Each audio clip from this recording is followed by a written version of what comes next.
Sweet, check this shit out. I've enjoyed a lot of first-person shooters throughout the years from a variety of subgenres, from as old as Wolfenstein 3D to as recent as Doom Eternal. One that definitely personifies a simply more wacky 90s era is definitely Rise of the Triad, the original that I actually reviewed already. From funny digitized actors and amusing quit messages about how your character will die if you press Y to some silly voice lines by enemies and silly power-ups, it oozes charm. Cut to 2010, where a team was attempting to remake Duke 3D, a similar wacky first-person shooter from the 90s. This is relevant because after wanting money for their efforts and being turned down by Gearbox, they sought to remake Rise of the Triad instead. Nothing wrong with wanting to be paid for your work, but is this remake worth the cost of admission? That's exactly what I'm here to determine as I review the 2013 remake of Rise of the Triad. Let's rock. Gameplay-wise, you'd be surprised how closely it imitates the original Rise of the Triad. The best way you could probably describe it is it's basically if the original was in a true 3D engine, which I'm just going to call the 94 rot for simplicity's sake because 1994 release and all that. 94 rot did the best it could with a modified Wolfenstein 3D engine, and they did some pretty impressive things with it, but it's obvious that the remake benefits from a post-Quake world. It's loaded with polygons and thus has things like height elevations. Nah, don't worry, it still has floating platforms and jump pads for tradition, but it also has things like stairs and catwalks. Don't you just love the future? For those of you less familiar with Rise of the Triad, I'll break it down for you. Just in case your eyeballs have stopped functioning, you should probably try to contact someone if that's the case, but also this is a first-person shooter. It's very much a classic-styled first-person shooter with static health and infinite ammo clips. You can only hold one explosive weapon at a time, which almost sounds like a COD adaptation, but it's worth noting that the original had that too. You start out with a humble pistol, good for regular mooks in a pinch, but it's not exactly something you want to keep. Luckily, you can double your pleasure before too long, netting a pretty respectable amount of damage. Of course, the real prize is the MP40 machine gun, probably the one you'll be using the most since all the basic bullet weapons actually have infinite ammo. You don't even need to reload, although the game actually has a funny redundant reload animation if you choose to. For regular mooks, this is going to be your bread and butter, although anything tougher or just larger crowds might be best served with a piping hot boom. This is where the hold one and limited ammo weapons come into play. The most basic is the bazooka. What you see is what you get, but that doesn't mean it isn't very effective.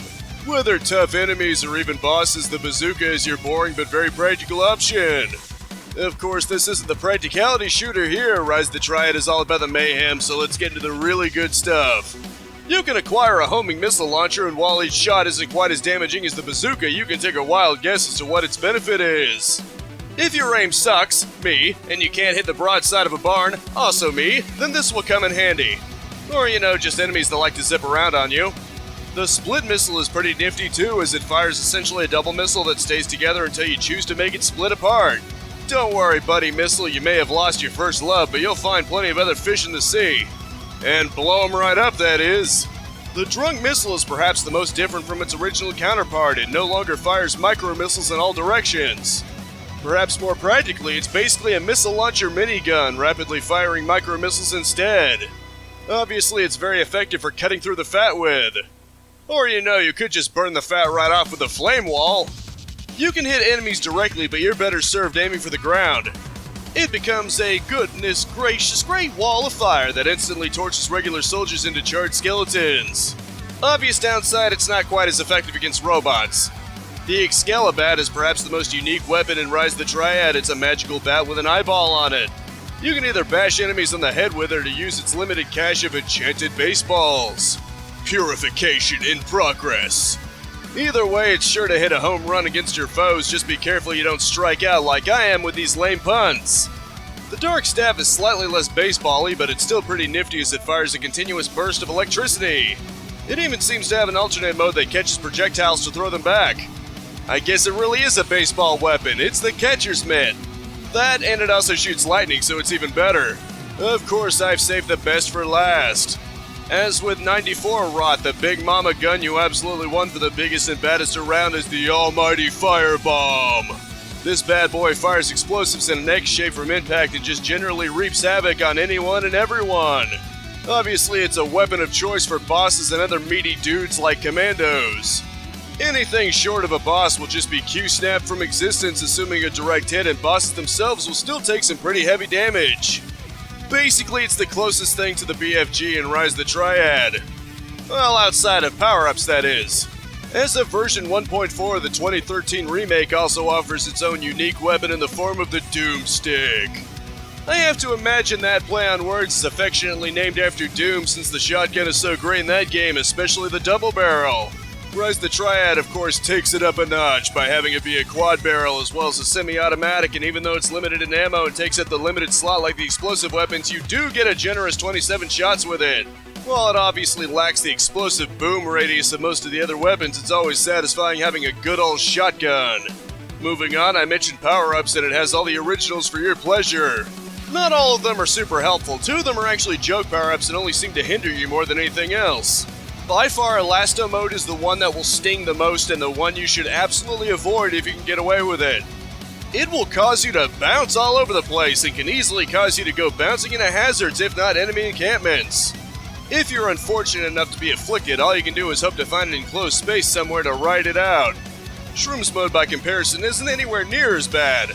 Teasing the idea of getting jacked on shrooms or perhaps a Super Mario Bros. That causes your vision to go haywire for a while. You can't meaningfully fire at enemies, but at least you control where you're going. It's much easier to ride out than the Elasto mode, just make sure you're away from enemies when it's active because you'll be hard-pressed to defend yourself. So it's still very much a joke power-up that will hinder you, but at least it's tolerable.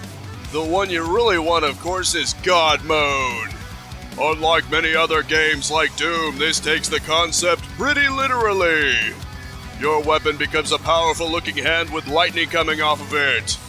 In addition to the usual invulnerability, you have the ability to fire extremely powerful blasts that instantly vaporize enemies and have homing properties.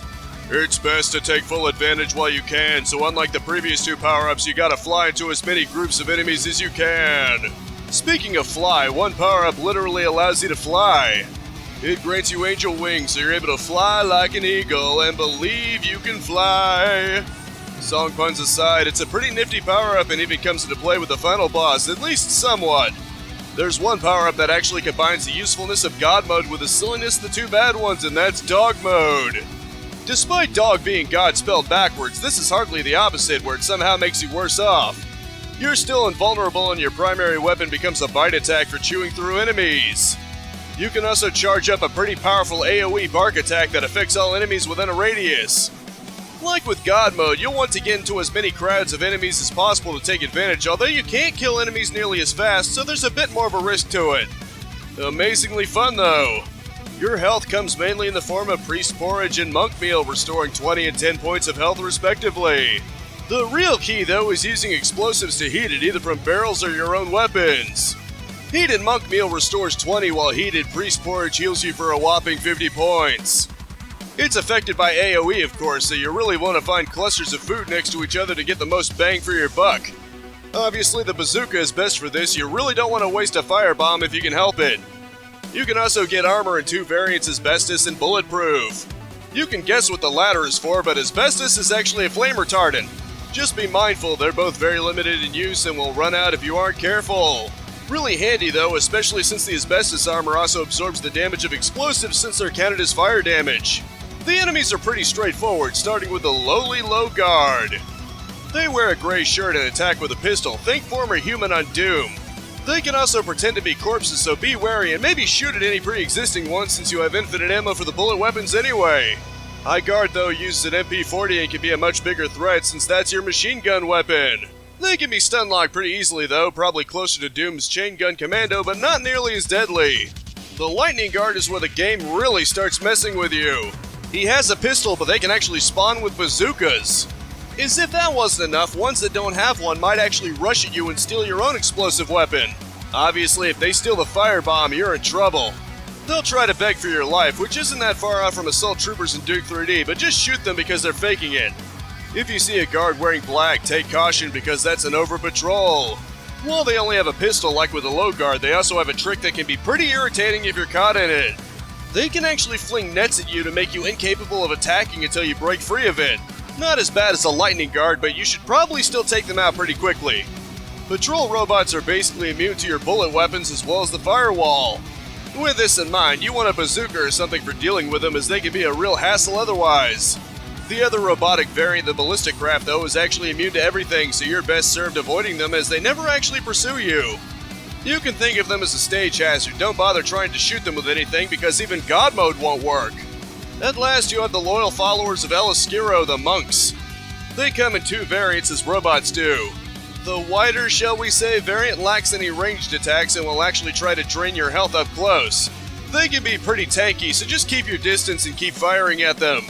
The slimmer one is the one you really have to watch out for, as they can actually shoot fireballs at you with their hands. On harder difficulties, as I found out the hard way, they can really chew through your health if you get hit. In addition to enemies, there's plenty of stage hazards in the game, similar to the 94 original. Spinning blades have returned from the original, both in popping out of the floor and roaming around variants. Naturally, it all boils down to timing, whether that's waiting for them to pop back into the ground or wait for them to get out of your way. There's also launchers that shoot fireballs at you, again just like in the original, so try to avoid their attack if you don't want your flesh burned off. One unique thing to the 2013 remake is trap floors, since it now has a 3D engine. In addition, you could have ceilings come down on you with spikes at the end. While not technically a hazard, floating circular platforms reappear in the game, as I mentioned before. Often the game will require you to navigate on them, even over lava pits, so be careful. Jump pads also make a return, and I learned the hard way that it seems the jump pads are mostly rigged to get you to the right spot, so try not to move when you touch one. Far too often I steered myself unintentionally and missed the mark. Really though, the game makes heavy use of platforming in general, really taking advantage of the fact that you have a jump button now. On the plus side, a later update enabled the ability to make quick saves. While quick loading affects your score, I honestly didn't care too much about that. Given how easy it is to die either from a misplaced jump or a sudden death trap, it's nice to not have to go all the way back to a checkpoint each time you die. If nothing else, that also shows they actually care about what people like Yahtzee have to say about their game, given it was heavily criticized before it was patched. But of course you can't save on moving platforms. They probably did that to try to prevent glitches. I'll take that over potentially clipping through the floor upon quick loading. Another thing you can't ever quick save for is bosses, perhaps for obvious reasons. Speaking of which, I suppose it's time to talk about them. They've changed more than any other enemy when it comes to the original. Far from the hide-and-seek General Darien from the original, this time around he's sporting a ski lift in his first phase. You can expect a lot of lines of fire and missiles in this phase until you get his health all the way down and his precious machine is wrecked. However, he's not down for the count just yet. All you did was enter phase 2. He's not nearly as mobile when he's on foot, but he can still fire missiles at you, so he's not a complete pushover. All in all, not a bad introductory boss, and most of the latter ones will not be nearly as forgiving. Your next boss is Sebastian Chris, the Poindexter in the flying chair. In a way, he's almost like a Metroid fight because he starts out with a barrier that prevents you from inflicting harm on him. You have to use the jump pads to jump to one of 4 locations and trick his laser-sighted rockets into firing at the 4 generators. Doing that drops his barrier and you can fire on him, but he can also fire back at you with his machine gun. One thing I noticed though is that you can sort of cheese him out because he'll orientate himself where you can shoot him but his machine gun won't hit you. Whatever way you choose to deplete his health, he's sent falling and you've won. Or at least you'd think so, but he actually has a third phase. No longer capable of flying, both of you end up in a vat of blood where you have to finish him off once and for all. It was certainly a unique boss with a very mild puzzle element. They nicely changed him up while still emphasizing him as the deadliest dork in the entire game. Next up is Enemy, and he's a bit bigger than you may remember. He's still up to his old missile tricks, but he's added quite a dazzling laser light show to the mix, so you'd better keep your distance. Enemy is also one tricky bastard, as he'll randomly make most of the great plates fall into the lava below, so you'd best hope you aren't on one yourself because it's quite a hot swim. As you'd expect, you have to shoot explosives at him in return until he's finally decommissioned for good. Thankfully, this boss doesn't have a second phase, just the one phase is hard enough. Last but certainly not least is the dreaded Electro himself. The first phase seems rather simple. He flies around and launches a series of fireballs at you, of which you'll probably want to avoid catching with your face. There are flight power-ups in the area, but they can also run out, but thankfully Electro doesn't have invulnerability like this form in the original, so just keep peppering with everything you've got until he's down. Naturally, it's not over quite yet. Rather than a snake form like in the original, he's packing a spider form this time, and his babies are no longer a plot device for a good ending. They can hatch into broodlings that come after you and self-destruct. Electro himself can telepathically throw you and launch the explosive broodlings at you. I'll be honest, he's significantly tougher than the original, so much so that I ended up wussing out and going on easy mode, and he still put up a pretty brutal challenge. To those who actually managed to beat him on Ludicrous, I salute you. Either way, the Dark Lord is finally down for the count. Ultimately, despite the occasional hiccup, I'd say the remake does a very good job imitating and surpassing the gun action of the original. I don't know if it inspired Doom 2016, but I honestly wouldn't be surprised because it's the kind of playing up the homage while also taking advantage of new graphics technology and a few new tricks that the game would later use itself. Especially now that they added quick saves rather than just checkpoints, I can easily recommend it on a gameplay level if you're a fan of old school first-person shooters. It even has plenty of secrets for you to unearth, and of course it still has colored keys, so in many ways it'll scratch that itch. I'd argue that it has a classic shooter feel even more so than Doom 2016 overall, even if it does have that weapon limit of sorts that the original also had. One thing's for sure, I can promise that it'll be a raging good time. There really isn't much to say in terms of plot. This game is aggressively all about the action and the plot is very minimal. You can tell it's from something made in the relative early 90s, the mission briefer even mocks the idea of a mission briefing. For what it's worth though, the game is a full-on remake, so the plot strings are the same as the original. Basically, the totally called Triads, even though they aren't, are up to no good, and this ragtag team has to try to stop them. Arriving on the island, their boat is shut down, so they basically have no choice but to press forward with their mission. As you do go forward, it becomes apparent that this isn't just some typical military world conquest operation going on here. You soon find yourself face to face with robots, of course suggesting the Triads had some pretty advanced technology for their time. And of course you make your way to El Oscuro's personal devoted forces and the cultish nature becomes very clear. It's a nice progression where if you didn't already see it coming, it might actually catch you off guard. I guess it really does take after Wolfenstein 3D, since the Spear of Destiny would similarly go down a cultish supernatural path, and as interesting as the cryptic good ending in the original was, I'm kinda glad the remake is a little more straightforward about it. No finding out later that El Oscuro doomed the planet with his babies if you didn't stop every single one of them. There's one ending because it doesn't exactly take itself seriously. In fact, the ending is actually kinda silly, but for all the right reasons. They find out that he had target scanners locked down to LA, which would sound like a sequel bait, but it's not. Thai just wants to shoot the machine, but Terradino stops her, pointing out that they can just turn a very convenient key to turn it off, and it does just that. Doug ends it off by kicking El Oscuro's head in a manner reminiscent of Duke Nukem, and it cuts to credits. It's kind of funny how despite this kind of ending not existing in the original, it easily looks like it could have been. This doesn't get some dark, grim, or agenda-driven changes. Any change genuinely feels like it could have been one made back in 1994. While this gameplay shows they were fans of the original rot, I think the plot kinda shows that they were fans of the 90s style silliness in general. Like I said before, the mission briefing actually mocks the idea of a mission briefing, but he also mocks other things like the rise of the Triad tropes like floating platforms. The dialogue and story beats all stay true to the spirit of the original. That's a very welcome trait that's becoming less common nowadays. This is almost certainly what you've all been waiting for. If there's one thing the remake was going to improve upon after around 19 years, it's the graphics, and they waste no time showing off what's now possible thanks to Unreal Engine 3. When you start the game, the first level is dark and raining.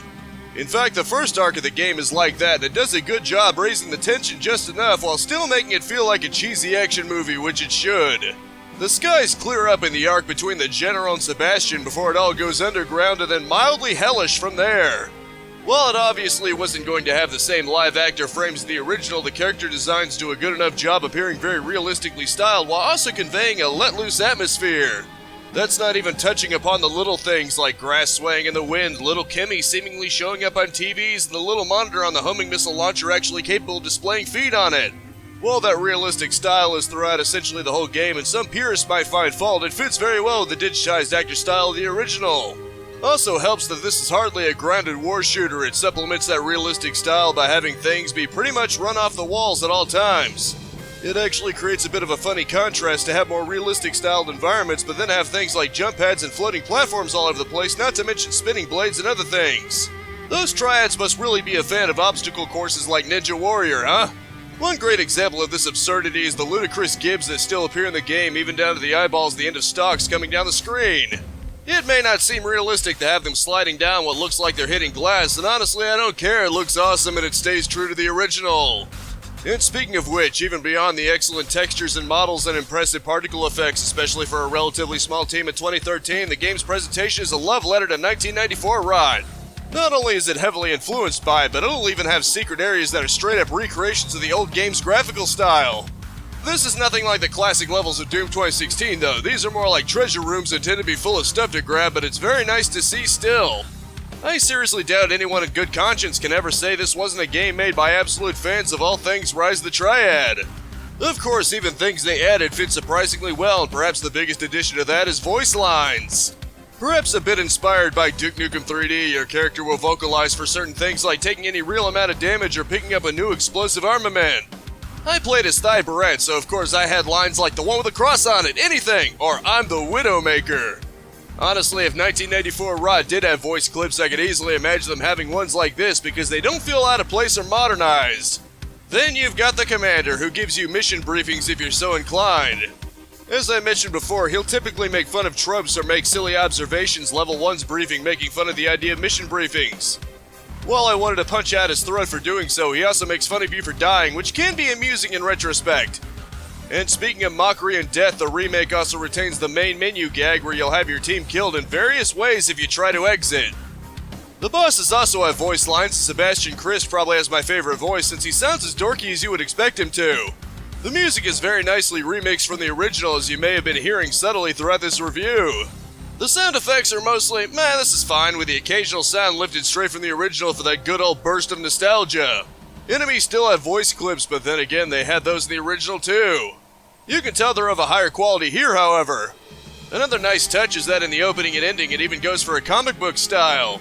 That's different from the original that seemed to go for still screen cutscenes with a style closer to in-game, but I love it. If anything, it further adds to the wacky silliness the game has going for it. Naturally, they're also voice acted just so you can enjoy the main characters some more. Overall, the presentation adds quite a lot to the mix. About the only quirk I really noticed is that the flags will glitch like crazy, but just turn off the physics engine if that happens and it'll be fine. I assume that causes them to use baked-in animations, but they look perfectly fine to me. Apart from that, it's a very excellent remake indeed. It changes just enough and retains just enough that it really feels like a love letter in so many ways to original Rise of the Triad fans. It's only a shame this team abandoned Duke 3D Reloaded because this shows they've got the potential to make some surprisingly good-looking work despite being a relatively small team that probably didn't have much of a budget either. Perhaps one of these days Gearbox can hire them to actually make an official Duke 3D remake or at least something to do with Duke 3D, come on! Until then, you'll just have to settle for Rise of the Triad 2013 to see what they're capable of, and what they're capable of is pretty freaking impressive.